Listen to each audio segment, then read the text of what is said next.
everyone, this is Tammy Brown, your Pampered Chef consultant. I'm coming to you today just to show you how easy I personally use, a tip for how I clean my deluxe blender smoothie attachment cup. First of all, here's our deluxe blender.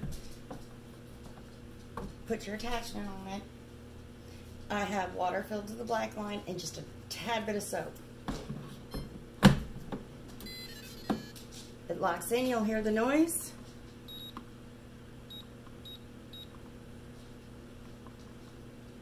Oop.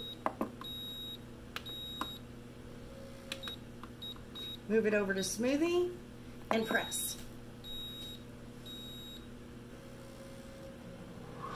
And I just let it clean like that. I rinse it.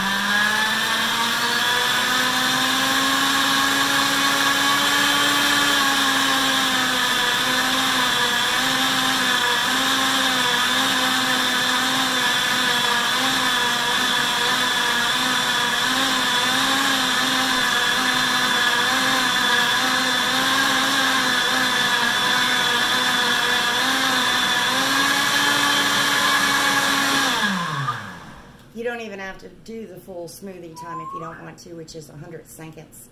Then take it off. I go rinse it out with hot water, and it is ready for my next smoothie to be made. So that's just a little tip that I use when I'm making my smoothies. And because I love Sensa's machine,